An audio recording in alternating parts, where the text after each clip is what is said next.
A'udzubillahi minasyaitonirrajim. Bismillahirrahmanirrahim. Assalamualaikum warahmatullahi wabarakatuh. Alhamdulillah wassalatu wassalamu ala Rasulillah wa ala alihi wa sahbihi wa man walah.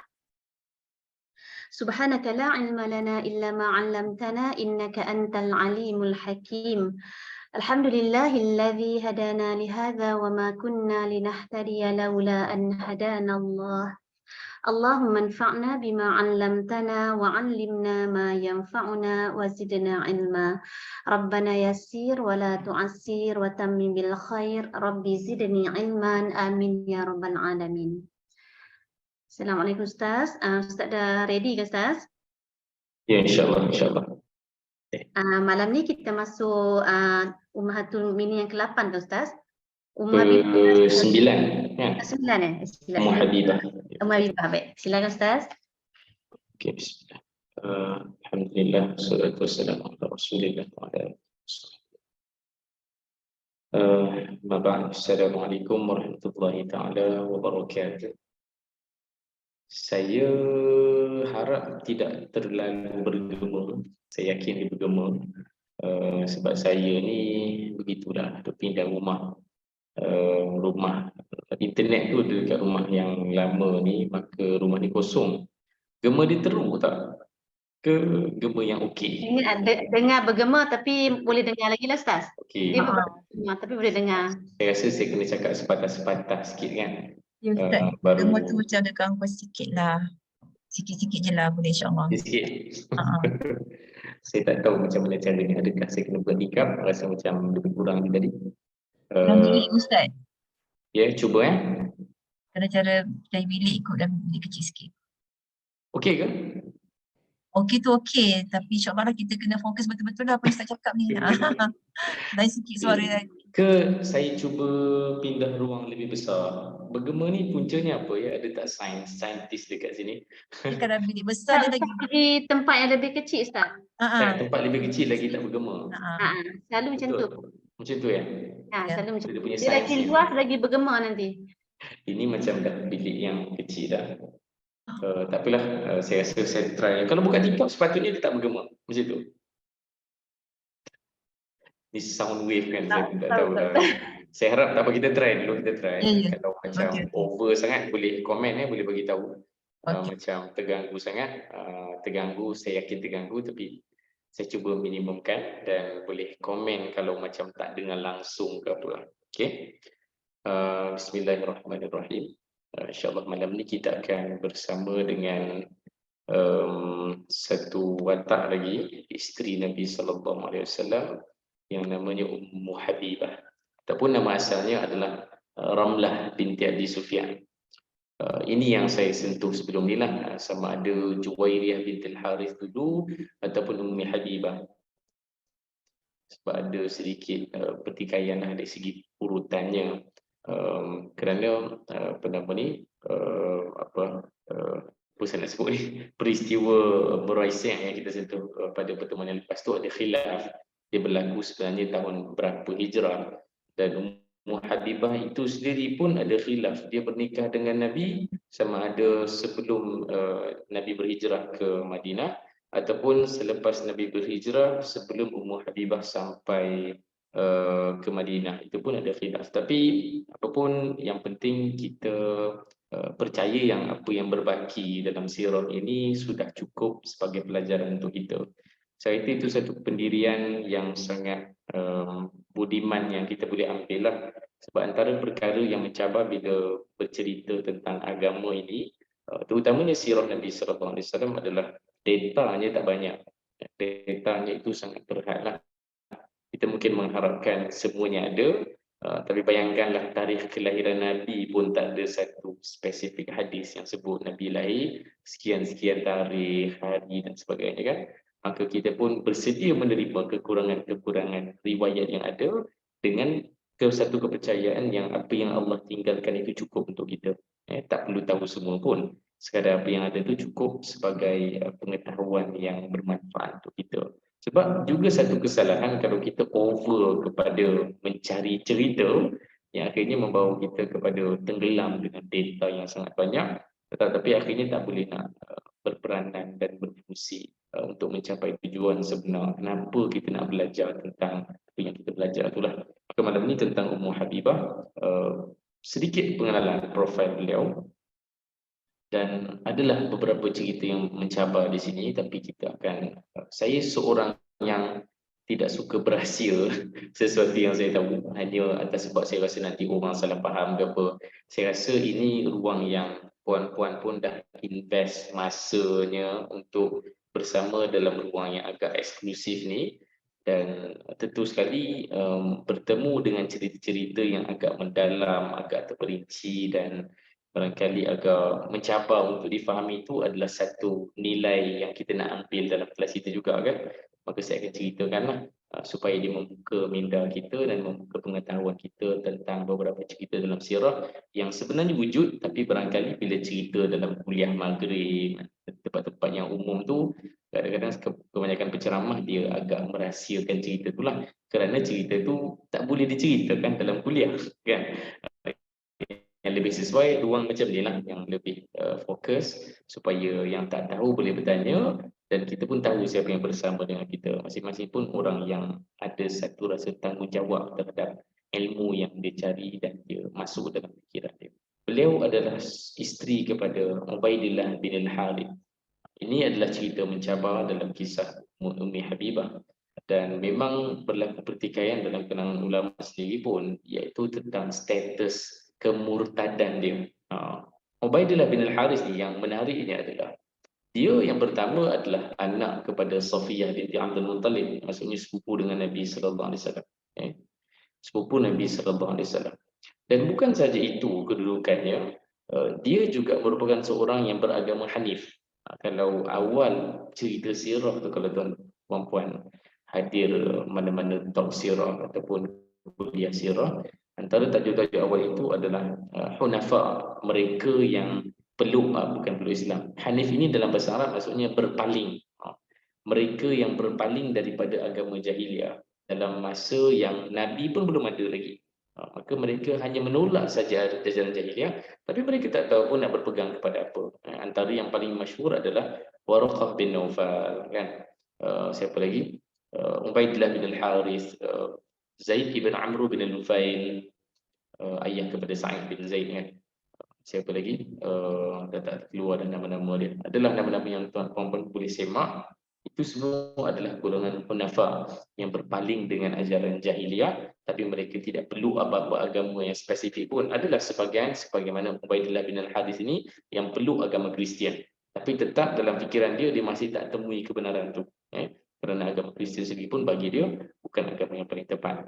Dan ada satu cerita yang agak kontroversi tentang Ubaidillah ni, iaitu akhirnya dia murtad.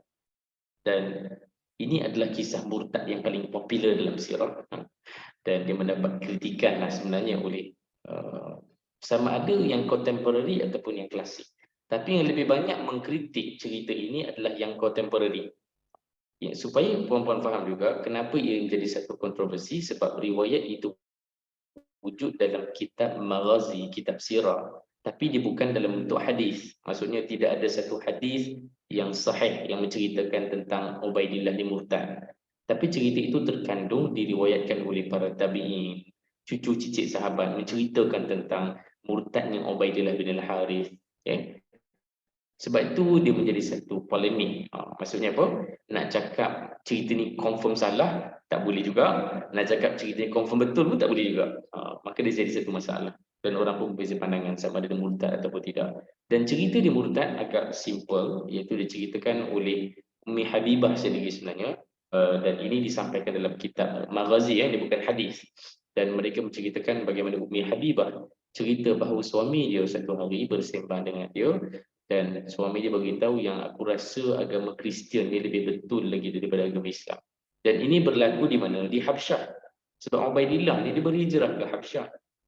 Boleh fahami dia punya complicated cerita ni. Ini seorang muhajir, maksudnya orang yang berhijrah daripada Mekah ke Habsyah, berjuang bersama dengan Nabi sallallahu alaihi wasallam. Bila sampai ke Habsyah, di sana ada ajaran Kristian dan ramai orang Kristian di sana, agama rasminya pun Kristian. Ubaidillah tiba-tiba jatuh hati kepada Kristian Dan ada satu keyword dekat situ yang boleh buat kita faham kenapa Ubaidillah akhirnya menjadi murtad, kerana Ummi Habibah cerita Ubaidillah ni dia sangat kerap minum minuman keras, arak pun belum diharamkan lagi ketika itu.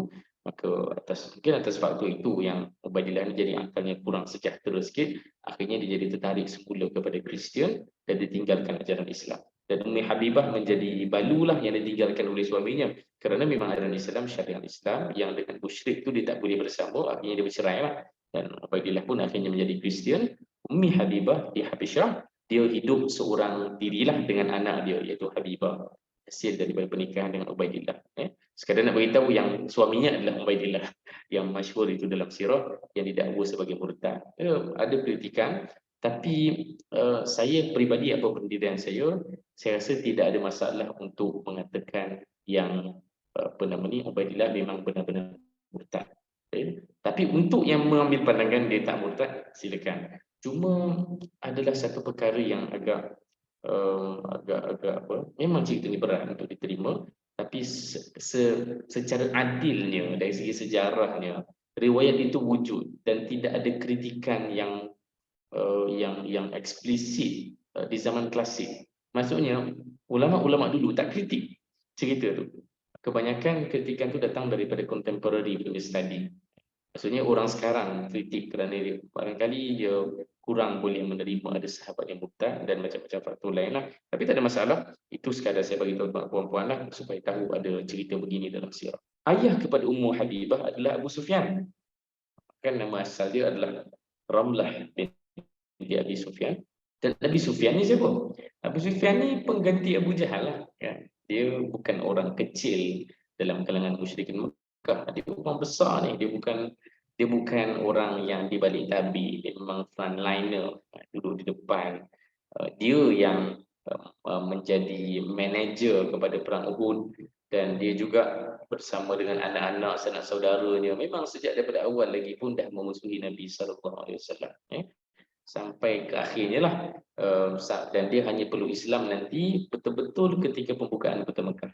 Itu adalah Abu Sufyan, ayah kepada Ummi Habibah dan bapa mentua Nabi SAW lah dalam cerita ni. Dan itu akan memberikan gambaran kepada kita tekanan yang diterima oleh wanita ini. Satu pengenalan awal tentang Ummi Habibah ni menyebabkan kita faham yang ayah kehidupan seorang wanita yang namanya Ummi Habibah ni. Sudahlah ayahnya itu Abu Sufyan, dan suaminya pula tiba-tiba murtad, dan dia tinggal keseorangan di Habsyah bersama dengan anak dia yang dilahirkan di Habsyah iaitu Habibah. Dan sampai nama dia pun adalah Ummi Habibah. Orang lebih kenal nama dia Ummi Habibah berbanding dengan Ramlah. Sedangkan Habibah tu lahir dekat Habsyah, maksudnya lewatlah. Tapi kerana ini adalah satu cerita besar, anak Muslim pertama lahir di Habsyah iaitu Habibah, maka dia digelar dengan gelaran Ummi Habibah. Dan Ummi Habibah mengalami satu situasi yang sangat menduga. Saya rasa itu satu perkara yang kita kena iktiraf, sebab kadang-kadang bila kita baca kisah sirah, kita jangka yang kisah-kisah ujian itu adalah macam kisah Bilal, macam kisah siapa nama tu, Khabbab ibn Arad, keluarga Sumayyah, yang siksaannya siksaan fizikal, tekanan dan sebagainya. Tapi kadang-kadang kita terlepas pandang cerita-cerita begini, kan? Cerita single mother yang besarkan anak dia di tanah asing dan tidak ada sesiapa yang bela dia. Ayah dia adalah penentang dia sendiri, adik-beradik dia pun semua belum peluk Islam lagi, sebab adik-beradik anak kepada Abu Sufyan ni, setakat yang saya semak, Ummi Habibah saja yang peluk Islam awal. Yang lain semua lewat. Muawiyah bin Abi Sufyan, anak dia yang paling masyhur sekali, pun peluk Islam lewat. Yazid bin Abi Sufyan pun lewat. Semuanya lewat. Hanya Ummi Habibah seorang saja.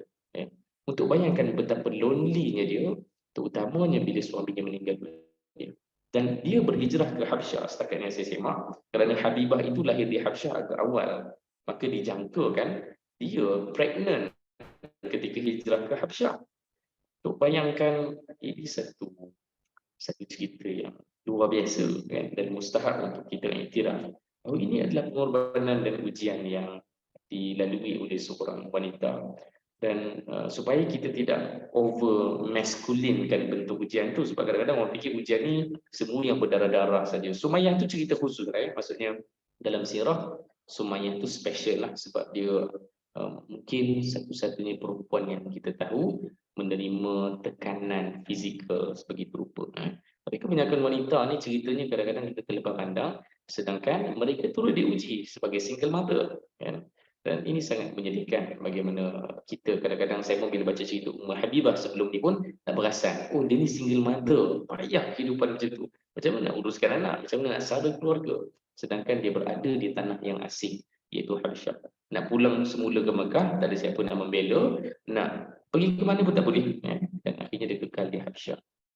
Dan dia bernikah dengan Nabi SAW akhirnya. Dan sebab tu saya sebut sebelum ni, ada yang katakan sebelum hijrah, maksudnya sebelum hijrah ke Madinah tu dia suaminya dah, sebab Ubaidillah tu meninggal dunia, dia mati di Habsyah sebagai seorang yang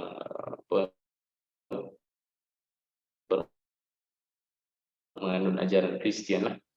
Ada yang cakap Ummi Habibah nikah di hijrah masih setahun sebelum akhirnya orang-orang di Habsyah ni berhijrah ke Madinah. Sebab Habsyah ni situ perempuan dah tangkap dah kot, sebab tu saya tulis kat situ hijrah 3 kali.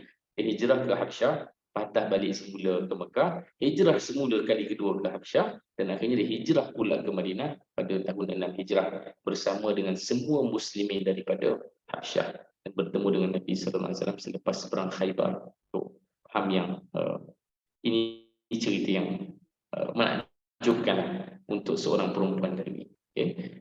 Kita mulakan dengan cerita pernikahan, dan saya cuba cari di macam-macam sumber. Rupanya dia ada dalam satu kitab sejarah yang dikarang oleh Ibn Kathir.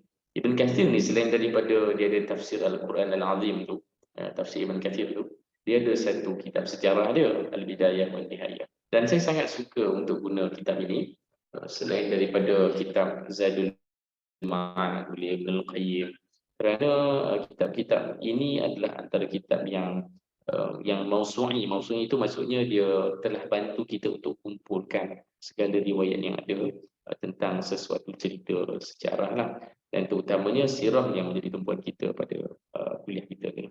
Dan yang diceritakan, cerita ini panjang sebenarnya, tapi saya petik sebahagian je lah. Ini adalah cerita sejarah, bukan hadis, tapi dia ambil riwayat ini daripada para tabi'in, para cucu cicit sahabat.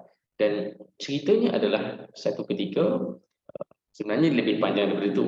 Saya tak tahu macam mana nak ringkaskan ni, apa yang betul nak cerita dengan ringkas kan. Ummi Habibah dia ada melalui 2 mimpi yang berbeza. Ini ada 2 mimpi yang dilalui oleh Ummi Habibah. Mimpi itu yang pertama adalah dia bermimpi pada malam hari, dia lihat wajah suaminya itu wajah yang musnah, yang telah hancur. Dia bermimpi dan mimpi itu adalah dia lihat wajah suaminya hancur. Dan pagi itu dia bangun, dia cerita pada suami dia. Dan kebetulan pagi yang sama itulah suami dia. Ini sebab tu kita dapat tahu cerita Ubaidillah bin Al-Haris murtad daripada riwayat inilah. Dan pagi itulah suaminya beritahu kepada Ummi Habibah, aku rasa yang agama Kristian itu, agama Nasrani itu lebih baik daripada agama Muhammad. Maka dia pun ambil keputusan untuk tinggalkan ajaran Islam dan menganut ajaran Kristian. Dan Ummi Habibah pun akhirnya faham kenapa malam itu dia bermimpi seteruk itu. Bermakna memang suaminya akhirnya akan buat satu benda yang sangat terkutuk, iaitu tinggalkan kebenaran dan pergi kepada satu kebatilan. Dan pada malam yang lain dia bermimpi yang berbeza, iaitu dia bermimpi bahawa ada yang memanggil dia, ada orang panggil dia daripada kejauhan dan memanggil dia dengan nama ya ummil mukminin, wahai ibu kepada orang beriman. Itu mimpi dia yang kedua. Dan paginya dia terbangun lagi dan dia terfikir tafsiran kepada ataupun ummahatul mukminin itu hanya diberikan kepada isteri-isteri Nabi sallallahu alaihi wasallam. Dan selepas mimpi kedua inilah datangnya cerita yang Ummi Habibah beritahu, tiba-tiba pada satu hari datang satu utusan daripada Raja Najasyi. Ini di Habsyah, supaya perempuan dapat kontekstualize cerita ni. Ini di Habsyah dan Najasyi telah mengutuskan seorang hamba dia ataupun seorang orang utusan dia Dan utusan ini namanya Abrahah, bukan Abrahah yang gajah tu. Ini Abrahah, nama orang suruhan Najasyi, seorang perempuan. Abrahah ini telah menyampaikan satu utusan daripada Raja Najasyi. Dia kata Raja Najasyi takkan direct bertemu dengan Ummu Habibah. Nanti dia akan inilah kontroversi lah, seorang raja tiba-tiba nak pergi ke rumah seorang muslimah kan. Nanti akan jadi satu masalah, terutamanya orang dah mula mengkritik Najasyi yang agak simpati kepada muslimin. Dan dia kata apa? Inna Rasulullah sallallahu alaihi wasallam kataba ilayya an uzawwijuka iyyah. Rasulullah telah mengutuskan surat kepada aku. Dia minta aku untuk nikahkan kamu dengan dia. Najasyi telah menjadi orang tengah dan telah menjadi wali hakim lah yang menikahkan Ummi Habibah dengan Nabi SAW. Dan ceritanya agak gilang gemilang kerana Najasyi, kita pun tahu Najasyi ini adalah Muslim senyap-senyap dan dia sangat eager untuk buat everything, segala-galanya untuk umat ini. Dan bila pertama kali ini, antara cerita yang pertama yang kita tahu perhubungan dia dengan Nabi SAW, bila Nabi mewakilkan dia, ini satu anugerah yang Allah beri kepada dia. Dia telah meletakkan duit dia sendiri sebagai mahar mewakili Nabi SAW sebanyak, ada yang cakap 400,000 dirham, ada yang cakap 4,000 dinar, tapi jumlah yang sangat besar yang kita boleh bayangkan. Dan para sahabat dijemput beramai-ramai untuk meraihkan pernikahan ini di istana Najasyi sendiri. Dan ini sangat luar biasa. Dan kita boleh bayang yang ini adalah satu anugerah Allah Ta'ala bukan saja kepada Ummi Habibah, tapi kepada semua muslimin di sana. Mereka sangat berhak untuk mendapat sedikit kerehatan daripada cabaran-cabaran kehidupan yang mereka lalui. Sebab sahabat yang berhijrah ke Madinah, at least Madinah itu Nabi ada sekali. Tapi sahabat yang berhijrah ke Habsyah ni, mereka sesama mereka saja. Hanya ada Ja'far bin Abi Talib, apa nama ni, sepupu Nabi SAW, yang menjadi ketua mereka di sana. Dan antara sahabat yang paling besar sekali yang berada di Habsyah, iaitu Ja'far bin Abi Talib. Dan Ummi Habibah tentu sekali ini satu khabar yang sangat menggembirakan dia, daripada satu orang yang bernasib malang berpindah daripada tanah airnya, diburu oleh ayahnya sendiri, dan kemudian suaminya pula meninggalkan dia murtad. Itu satu cerita yang sangat berat untuk kita baca banyak kali sepanjang malam ni. Dan akhirnya Allah anugerahkan kepada Ummi Habibah pernikahan yang paling agung. Nabi sendiri propose kepada Ummi Habibah. Dan kita stop kat sini. Apa point yang best dekat sini? Kenapa? Macam mana Nabi boleh tiba-tiba ada satu idea untuk propose kepada Ummi Habibah? Kalau bukan kerana Nabi SAW, meskipun Nabi berpisah dengan muslimin di Habsyah ini, Nabi sangat mengambil berat tentang keadaan mereka. Nabi tahu apa yang berlaku. Bahkan in every single detail, soal isu suami Habibah apa cerita, Nabi tahu. Kita boleh jangka Nabi tahu everything. Maka bila datang utusan tu, Nabi SAW tahu impak utusan ini, impak keputusan ini sangat besar, bahkan buat Islam itu secara keseluruhan. Kepada Ummi Habibah pun ada kesan yang besar, kepada muslimin di Habsyah pun ada kesan yang besar, kepada Najasyi pun ada impak dia, dan kepada seluruh umat ini pun ada kesan yang sangat besar bila Nabi SAW bernikah dengan Ummi Habibah. Masya Allah, itu menandakan Nabi bukan seorang pemimpin yang semata-mata duduk atas kerusi saja. Dia pemimpin yang benar-benar mengambil berat in every single detail, sampai tahap siapa yang kematian suami, siapa yang ada masalah dalam kehidupan dia, mana perempuan yang paling diperlukan untuk dibela, maka Nabi SAW telah mengutuskan utusan untuk bernikah dengan Ummi Habibah. Dan yang menariknya adalah, kalaulah kita jangka tadi 6 hijrah baru bertemu dengan Nabi SAW, maka sangat lama sebenarnya Ummi Habibah keseorangan. Dan hanya pada tahun 6 hijrah barulah bertemu dengan suaminya Nabi SAW. Kenapa tak berhijrah? Ada macam-macam faktor, tapi antara yang saya temui dalam syarahan kitab-kitab sirah dan hadis adalah kerana situasi di Habsyah belum betul-betul selamat untuk mereka tinggalkan. Sebab bukan mudahlah tinggalkan tanah air, dan masuk satu wilayah, nak keluar tu lebih payah lagi rupanya berbanding daripada masuk wilayah ini. Maka atas beberapa sebab mereka kekal di sana, termasuk Ummi Habibah sendiri yang masih terus bersama dengan penduduk muslimin di Habsyah. Baik, saya rasa itu dulu ni, sini dululah. Ini dulu ke? Ini hadis ini saya ambil daripada Abi Dawud. Cuma hadis ini ceritanya bukan berlaku secara kronologikal selepas yang dia menikah dengan Nabi sallallahu alaihi wasallam. Cerita ini kita boleh jangka yang ia adalah setelah dia bertemu dengan Nabi sallallahu alaihi wasallam. Maksudnya tahun ke-6 tu. Maksudnya susunan slide saya ni bukanlah ikut tarikh tu. Saya pun silap juga menyusun slide. Mungkin sebab ini masih berkaitan dengan Ummi Habibah, saya terus sambung saja. Tapi dialog ini berlaku setelah dia bertemu dengan Nabi sallallahu alaihi wasallam. Dan ini adalah satu dialog yang menarik untuk kita perhatikan. Dan saya rasa di ruang begini seronoklah kita cakap benda ni, kerana mungkin sebahagian orang akan menggunakan riwayat ini dengan cara yang salah dan berkepentingan, akhirnya dia menganiaya pendengar lah bila menceritakan tentang riwayat ini. Ummi Habibah cakap kepada Nabi sallallahu alaihi wasallam, "Hal laka fi ukhti?" Apa pandangan kamu tentang kakak aku? Qala fa af'alu madha? Aku nak buat apa dengan dia? Dan Ummi Habibah sebut, "Fatankihuha." Kamu bernikahlah dengan dia. Ummi Habibah, dia ada seorang kakak, seorang saudara perempuan, dan dia cadang kepada Nabi sallallahu alaihi wasallam untuk bernikah dengan kakak dia. "Ukhtak? Kakak kamu?" Qalat, "Na'am, ya, kakak aku." "Aw tuhibbina dhalik?" Tengok Nabi SAW, Nabi tak terus bagi satu. Kita pun fahamlah, kita boleh dah jangka dah jawapan Nabi, mestilah tak boleh kan. Mana boleh bernikah, menghimpunkan ukhtayain, menghimpunkan adik-beradik sebagai isteri kan, tak boleh.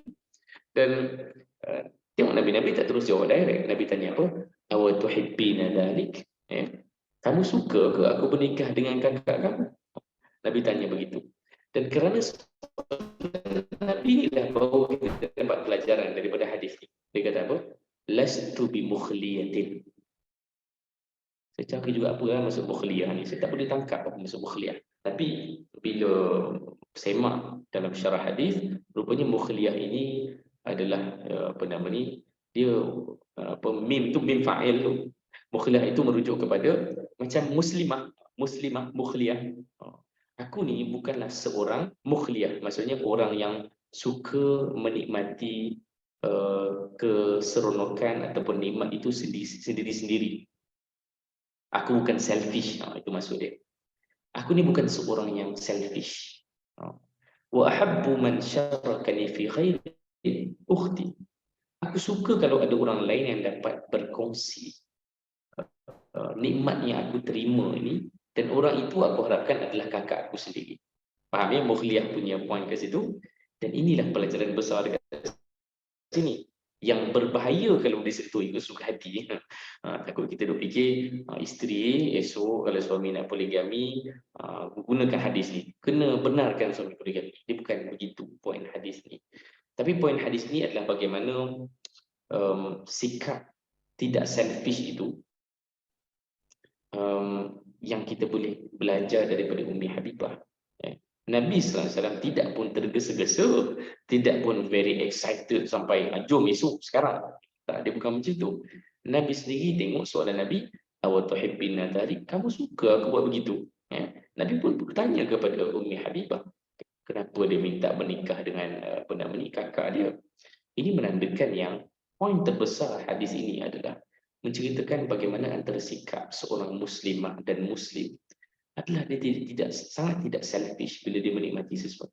Dan nikmat yang paling besar dalam hidup ini, kalau kita boleh bayangkan nikmat mana-mana isteri boleh dapat dalam hidup ini adalah bersuamikan Muhammad sallallahu alaihi wasallam. Itu nikmat paling besar. Itu adalah nikmat yang paling besar dan luar biasa untuk kita bayangkan.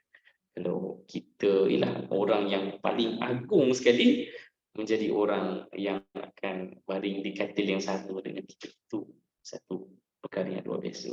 Nak bayangkan Nabi jadi imam kita pun dah boleh menangis, kita boleh bayangkan betapa masya-Allah. Saya kalau tak tahu lagi terlalu personal. Saya kadang-kadang doa personal saya tu, saya tak tahu lah benda ni, saya pun tak sukalah sangat cerita pasal mimpi-mimpi Nabi ni.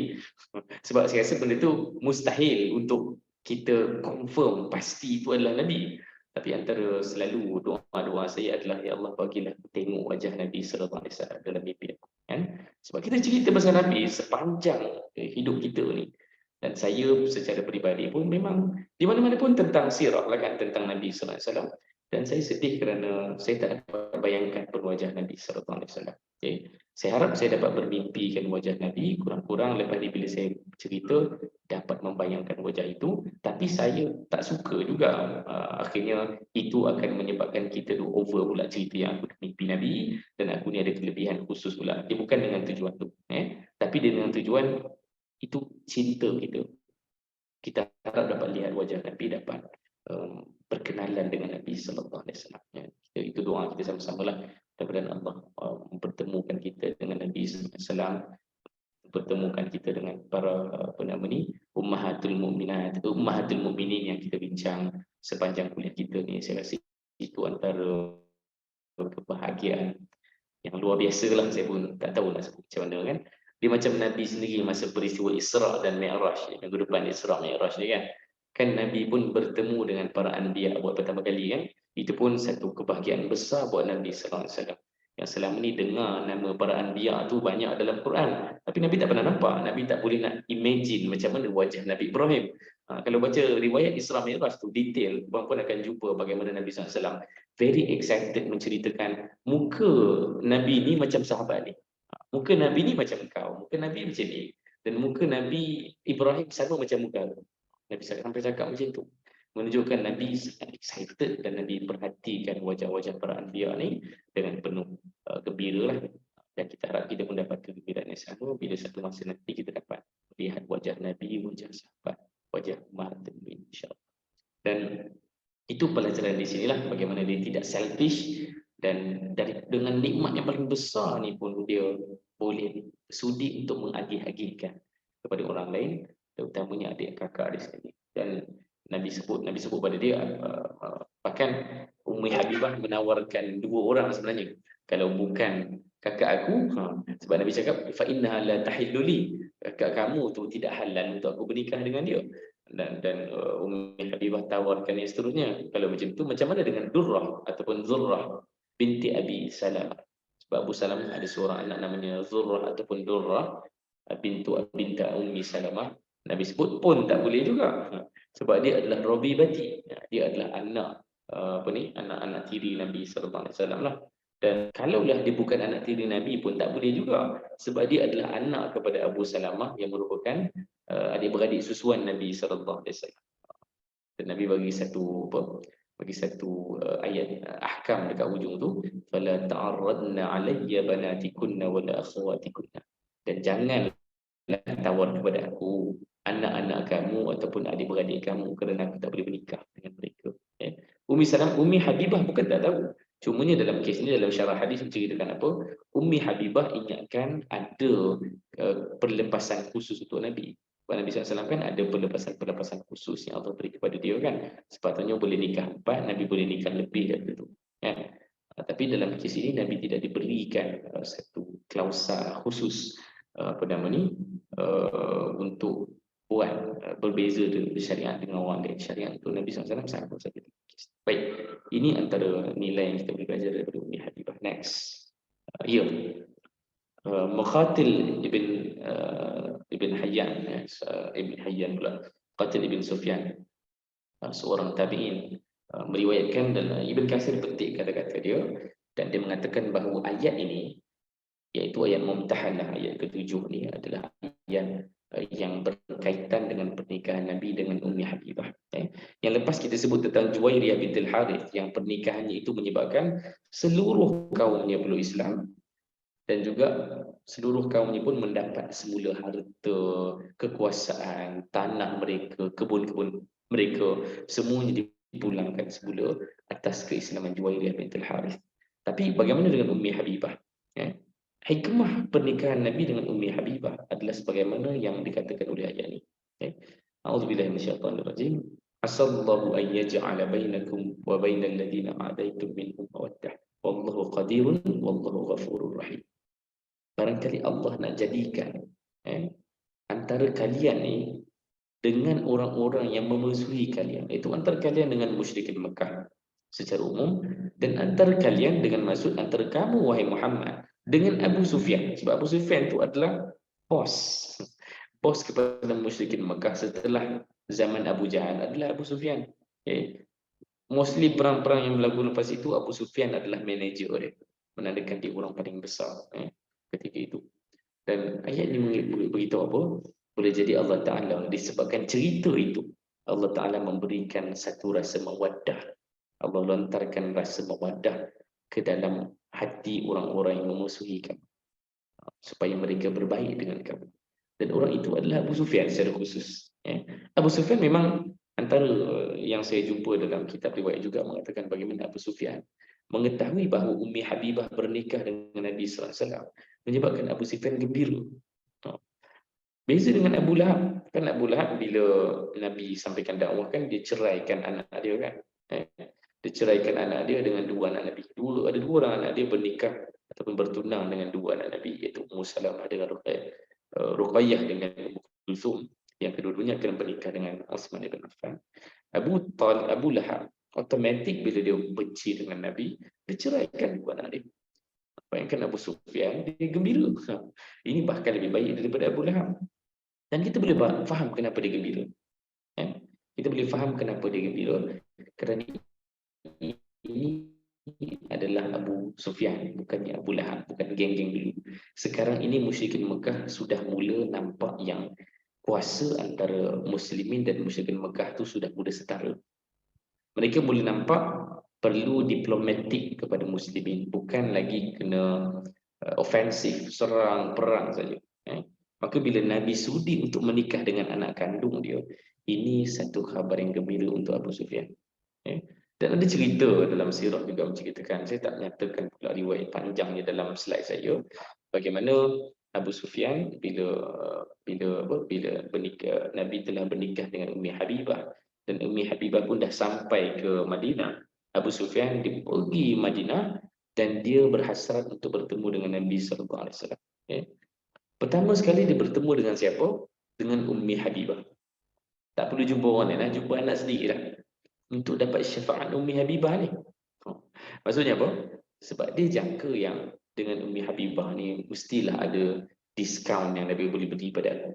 Kan sebab Nabi Muslimin semakin kuat, musyrikin Mekah semakin perlu bersifat diplomatik dengan hubungannya dengan Muslimin. Sebab kalau dia berkeras, maka Muslimin pun akan berkeras dan mereka boleh kalah bila-bila masa.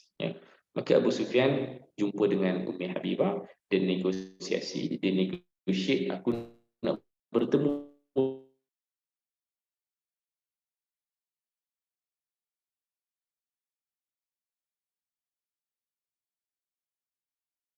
dengan Muhammad SAW. Tapi Affan bila dah tahu yang Ummi Habibah memang tak nak layan dia, dia pergi jumpa Abu Bakar. Abu Bakar pun tak nak layan dia, dan dia bertemu dengan Umar Al-Khattab. Lagilah Umar tak nak layan dia, nasib baik Umar tak belasah dia, dan Umar tak layan Abu Sufyan. Dan ini antara cerita terakhir sebelum akhirnya Nabi ambil keputusan untuk serang Mekah. Kalau dalam sirah sebenarnya cerita ini terletak bila tahu? Terletak selepas pengkhianatan musyrikin Mekah ke atas perjanjian Hudaybiyah. Hudaybiyah kan ada, Hudaybiyah tu kan ada perjanjian yang khusus beritahu tak boleh berpakat untuk menyerang mana-mana pihak lah kan, sebab kita ni hidup dalam keamanan selama 10 tahun, rupanya tak sampai 10 tahun, 3-4 tahun dah langgar dah, dan yang melanggar perjanjian itu adalah musyrikin Mekah. Sebab tu Abu Sufyan datang untuk nego dengan Nabi, tapi tak ada seorang pun nak layan dia. Dia tahulah lepas ni nasib dia akan sangat malam, dan akhirnya Abu Sufyan akhirnya peluk Islam.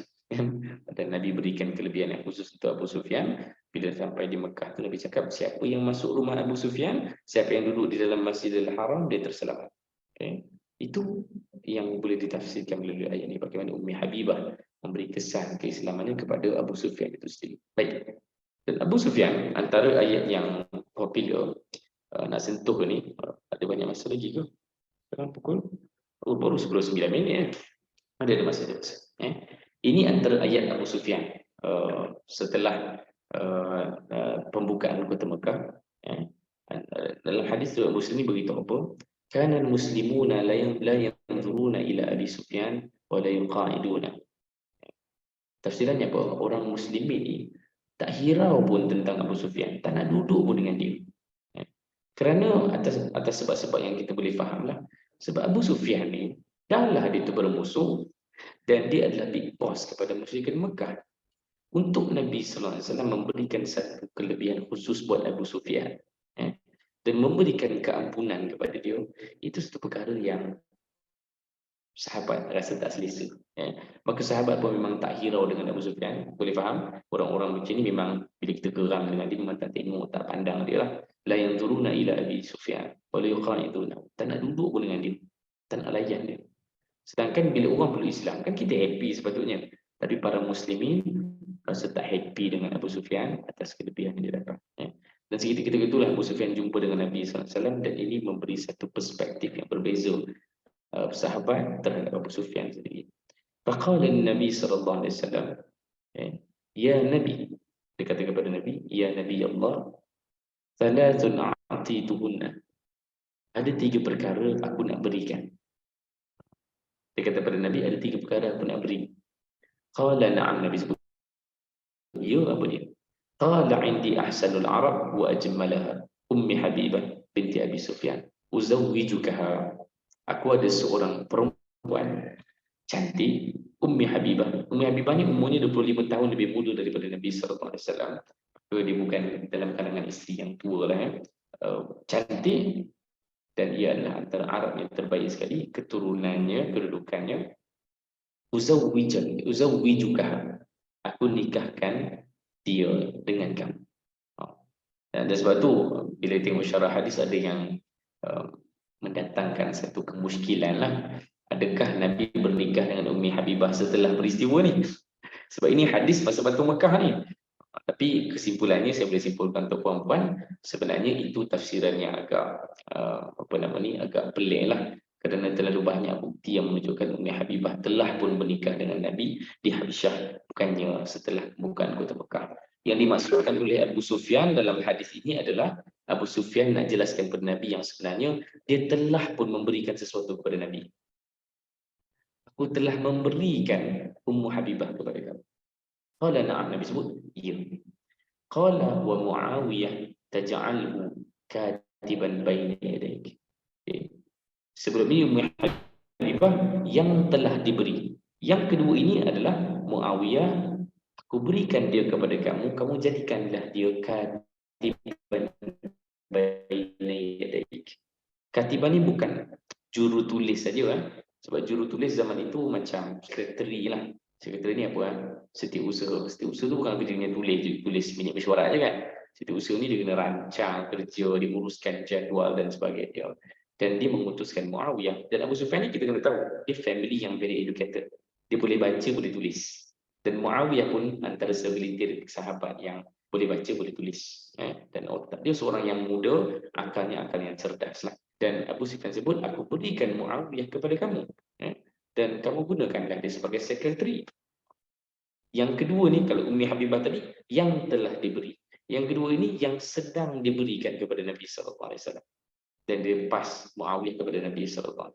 Nabi sebut, na'am, okey. Qala, dan yang ketiga ini adalah perkara yang dia nak beri kepada Nabi, tapi belum lagi dia boleh beri. Tapi dia nak beri benda tu. Wa ta'muruni hatta uqatilul kuffar kama kuntu uqatilul muslimin. Qala na'am. Dia kata kepada Nabi sallallahu alaihi wasallam, dan engkau wahai Rasulullah, perkara ketiga yang aku nak berikan adalah suruhlah aku untuk berperang, untuk memerangi kufar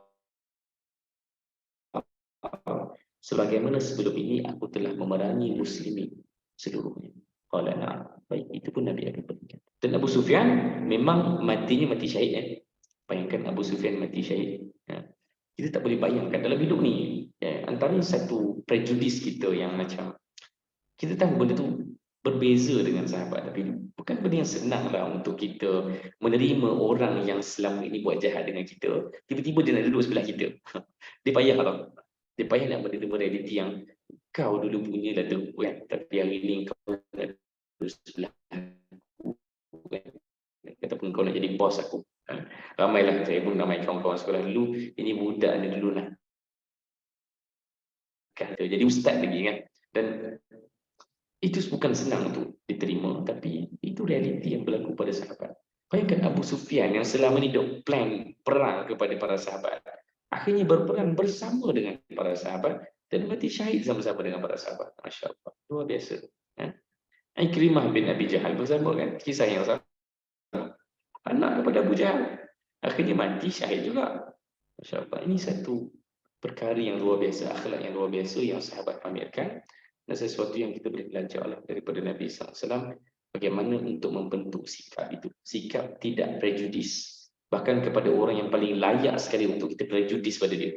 Orang yang paling layak untuk kita ada prejudis adalah orang yang buat jahat pada kita. Takkanlah yang selama ni duduk masuk rumah kita, takkan nak bagi kita dia. Sebab kita dah prejudis pada dia, dia dah buat jahat pada kita. Bos yang selama ni tak bayar gaji kan, takkan kita nak bagi peluang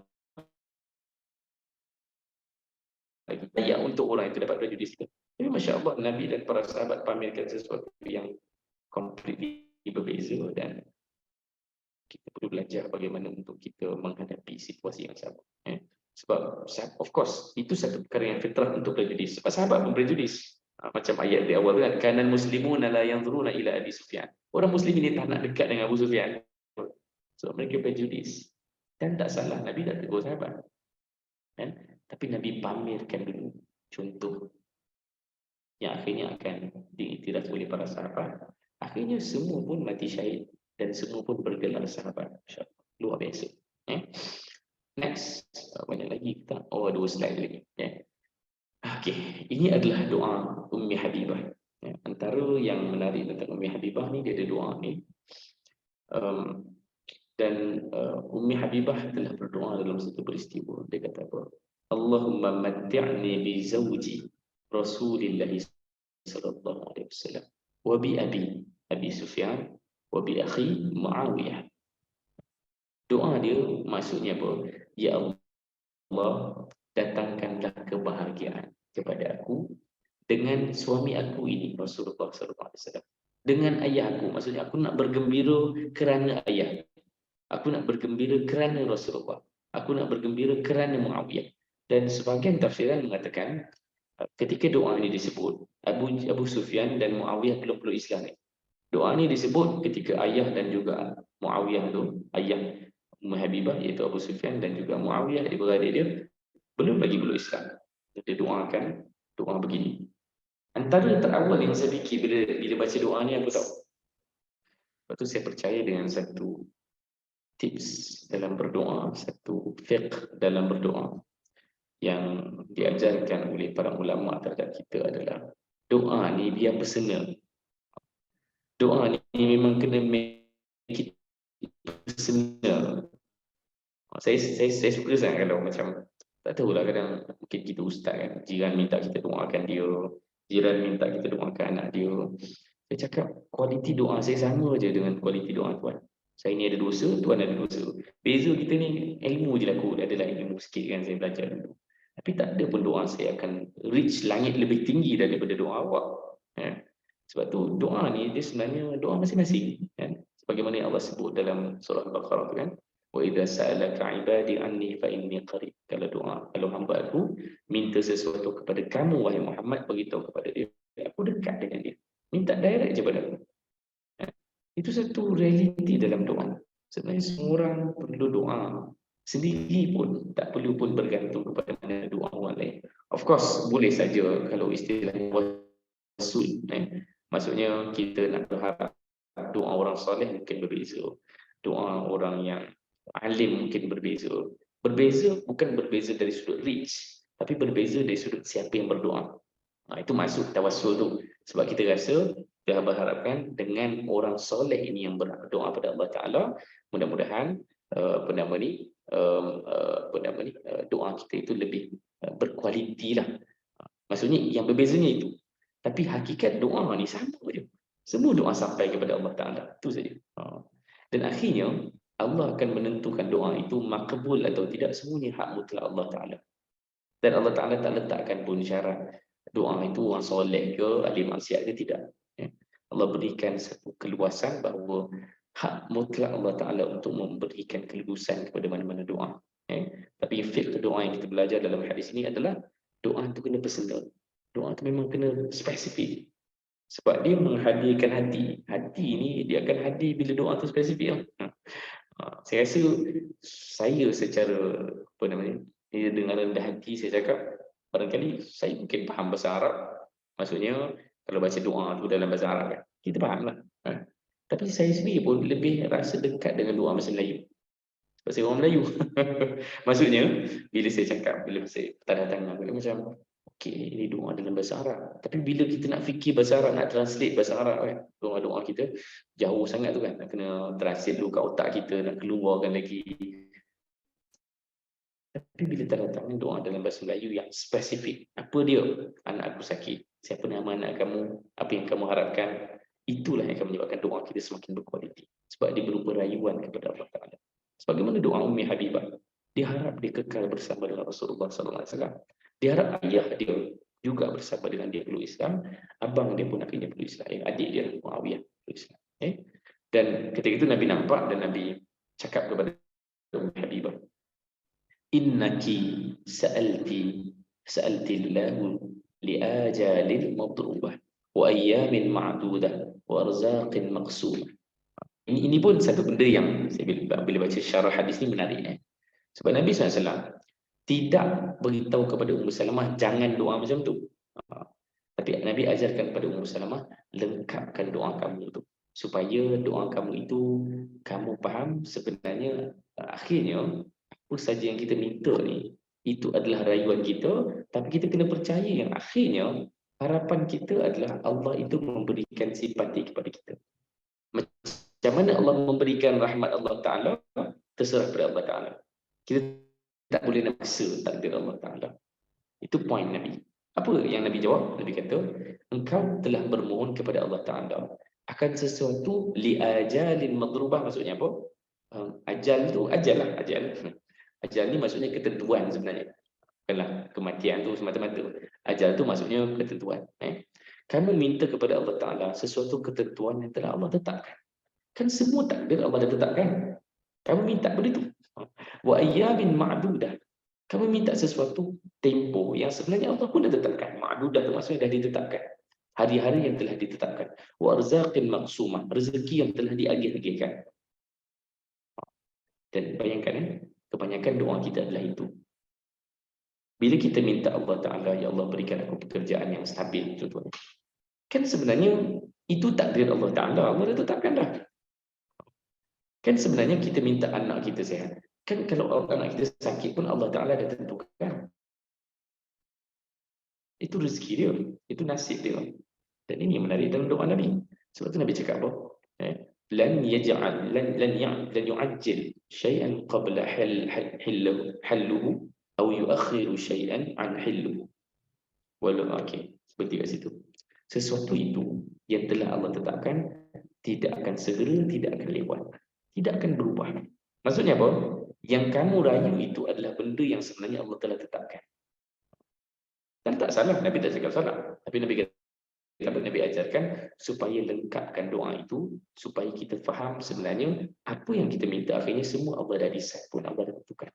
Dan apa saja keputusan Allah Ta'ala tidak akan menyebabkan kita ni lari daripada landasan iman kepada Allah Ta'ala. Okay. Lepas tu Nabi ajar kat ujung apa? Walau kunti sa'altillah an yu'izuki min azabin fin nar atau azabin fil qabri kana khairan wa afdal. Nabi kata ini yang lebih baik, iaitu kalau kamu minta, iaitu selamatkan diri kamu daripada azab neraka dan azab kubur. Nabi lengkapkan benda tu. Maksudnya apa? Akhirnya kita ni nak simpati Allah Ta'ala, nak rahmat Allah Ta'ala, itu saja. Dan dia boleh datang sama ada ayahku peluk Islam ataupun tidak. Dia boleh datang dalam bentuk sama ada Muawiyah peluk Islam ataupun tidak. Dia boleh datang sama ada engkau kekal menjadi isteri aku ataupun tidak. Fahami poin Nabi? Supaya kita tak salah faham. Kita boleh minta everything dan itu bagus kerana ia mengikat diri kita dengan Allah Ta'ala. Kita percaya dengan musabbibul asbab. Allah adalah penentu everything segala-galanya. Tapi jangan salah faham dengan doa kita sampai kita rasa yang bila Allah tak beri, maksudnya Allah tak sayang aku. Bila Allah tak beri, maksudnya Allah telah mensia-siakan doa. Jadi bukan itu tujuannya. Rayuan doa kita kita, tujuan kita adalah supaya kita hampir dengan Allah. Dia tidak menjadi menjadi punca pun untuk kita beriman ataupun tidak. Lepas tu tujuan tu akhirnya Nabi beritahu, Nabi ajar kepada Ummi Habibah, doalah, lengkapkan doa kamu itu dengan cara apa? Akhirnya apa yang kamu harapkan adalah kamu terselamat daripada neraka dan kamu terselamat daripada azab kubur.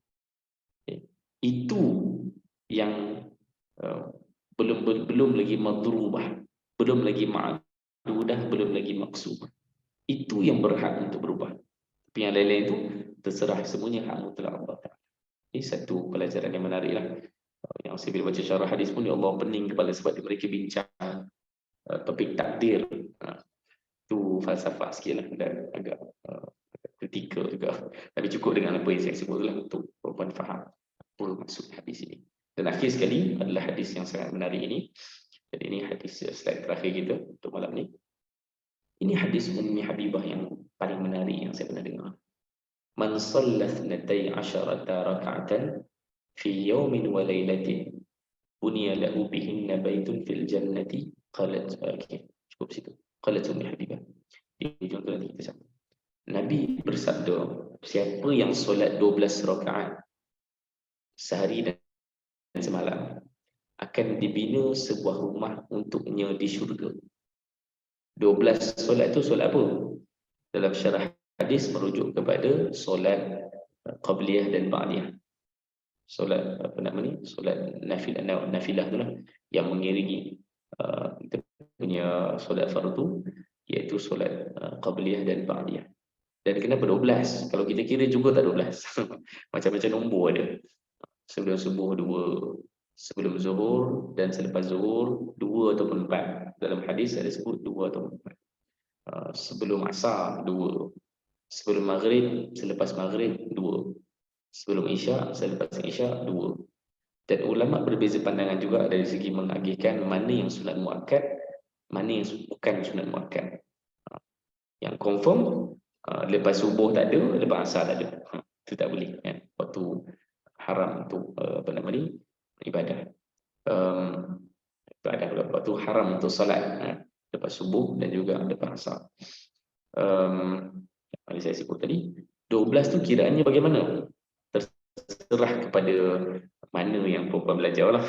Kan, sebab ada beberapa versi juga kalau menurut mazhab Syafi'i itu yang confirm itu bahkan lebih daripada 12 kan. Dan dalam Syafi'iyah biasanya bahagi sama ada muakkadah ataupun bukan muakkad.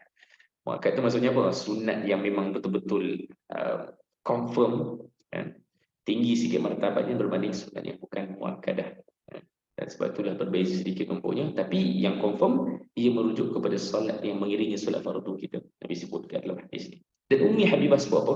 فَمَا تَرَكْتُهُنَّ مُنْذُ سَمِعْتُهُنَّ مِنْ رَسُولِ اللَّهِ sallallahu alaihi wasallam. First time aku dengar, aku tak pernah tinggalkan apa yang dimaksudkan oleh hadis ini. Dan bayangkan, riwayat ini dia ada sanad dia.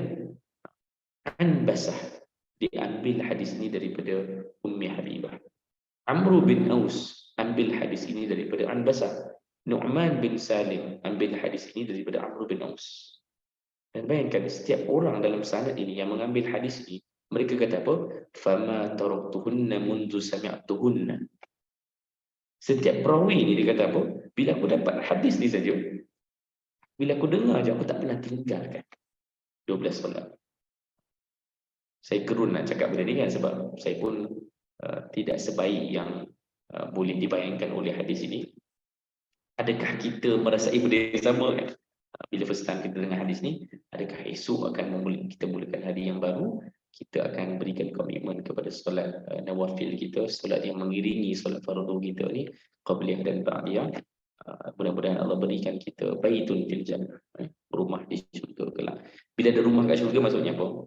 Maksudnya nak beritahu yang kamu tu boleh masuk syurga lah, sebab rumah kamu kat syurga kan. Kalau rumah kamu kat tempat lain tak boleh pergi syurga lah. Tapi bila dah ada rumah kat syurga, maksudnya dia dah chop dah booking dah, tinggal masuk je kan. Maka ini satu Ummu Salamah, Ummu Habibah memang masyhur sebagai ahli ibadah, seorang yang aktif beribadah. Bahkan ketika hayatnya dia pun hidup lama sampai zaman Ali bin Abi Thalib.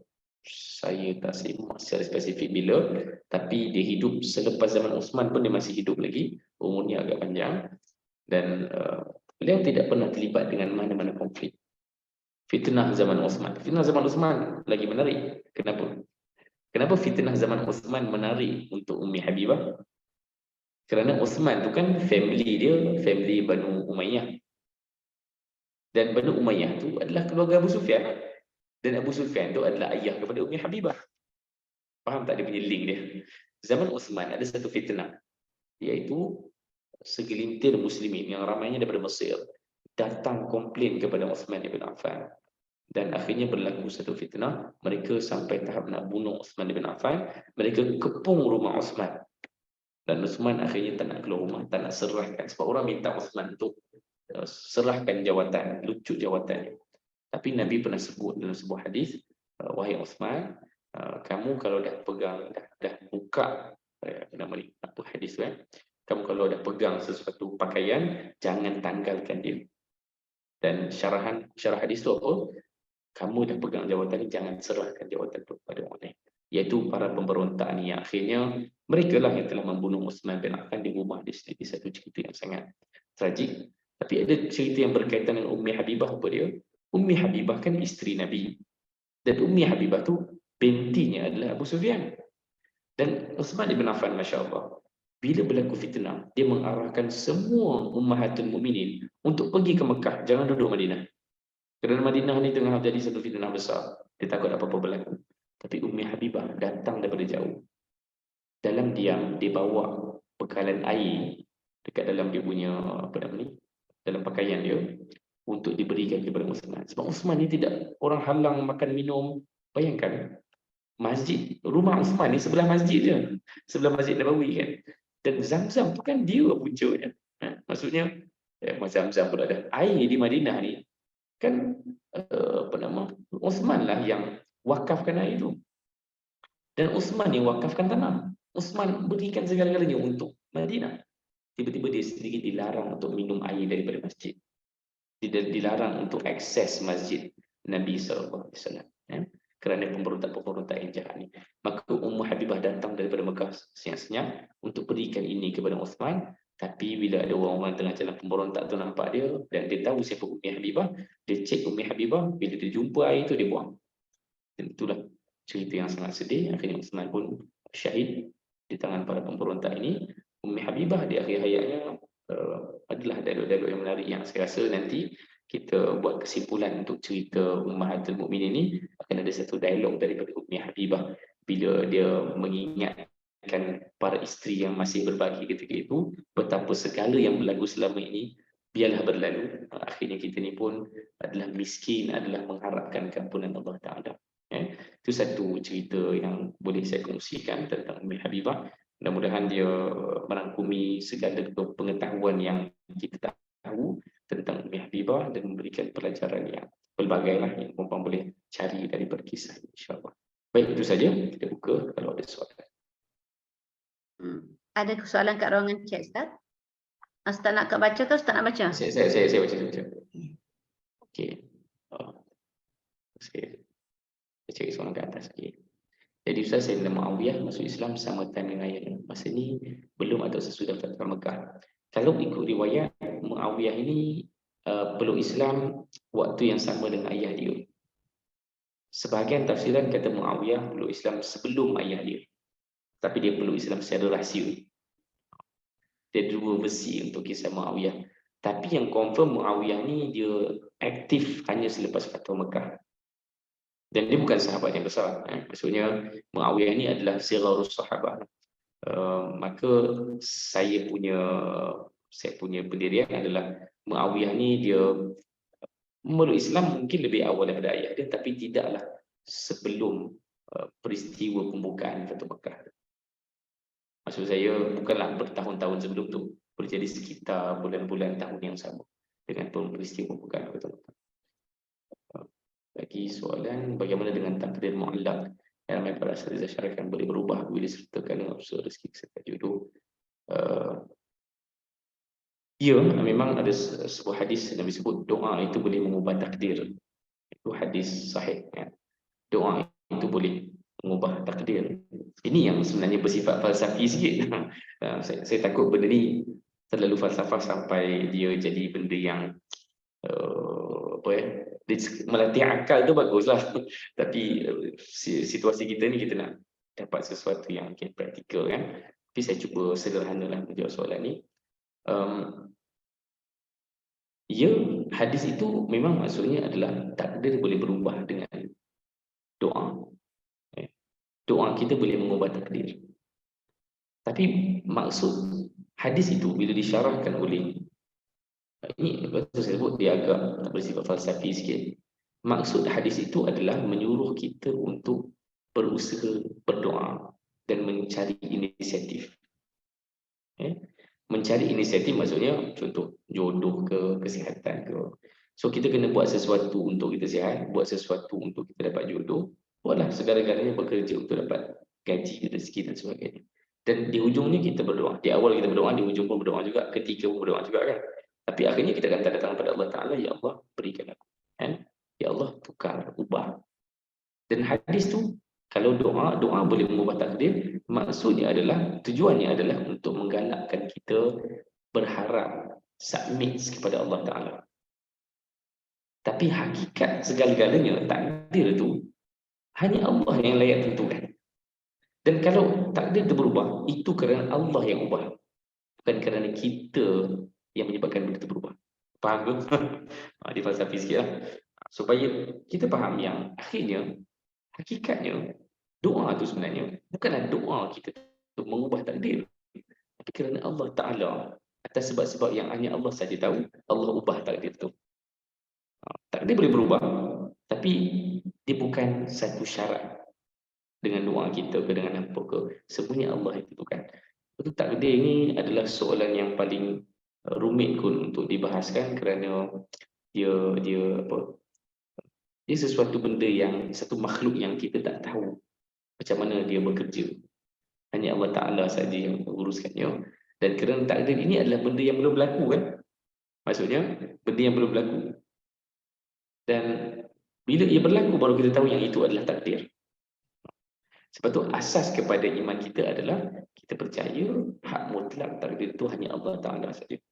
Dan mana hadis yang beritahu yang doa boleh ubah takdir dan macam-macam lagi lah hadis yang berkaitan, itu dengan maksud supaya kita ni ada pengharapan kepada Allah Ta'ala. Tapi hakikatnya semuanya hak mutlak Allah Ta'ala. Allah dah tentukan dan Allah akan tentukan ikut apa yang Allah nak. Kita tidak ada wewenang ataupun kuasa dan sebagainya. Dan kita boleh faham, barangkali tak boleh nak sebut macam itu juga, tapi ya, orang yang pengharapannya besar pada Allah Ta'ala itu, sebab tu doa Nabi yang Nabi lengkapkan doa Ummi Habibah tadi kan. Sebab akhirnya, kalaulah kita tak dapat benda itu, kan akhirnya kita ini nak masuk syurga itu saja. Kalaulah kita tak dapat benda itu, okey tak apa. Tapi yang penting, akhirnya kita harap Allah tak seksa kita. Dan Allah masukkan kita ke syurga. Saya harap itu mungkin tahulah, saya harap dia tak merumitkan fikiran itu. Itu harapan terbesar saya. Tapi yang penting poinnya adalah takdir Allah Ta'ala itu memang di luar daripada pengetahuan kita. Berusahalah untuk mencari sesuatu, tapi kita percaya apa saja pun Allah telah tetapkan dan kita mendapat pahala daripada usaha kita. Tapi kalau tak dapat hasilnya, dan kita serah pada Allah Ta'ala untuk memberikan kepada kita ganjaran yang selayaknya. Allah Alam, itu mungkin yang saya mampu jawab. Terima kasih. Penuh Hanina atas soalan-soalan yang sentiasa susah dan menariklah untuk kita explore soalan-soalan. Terima kasih. Adli?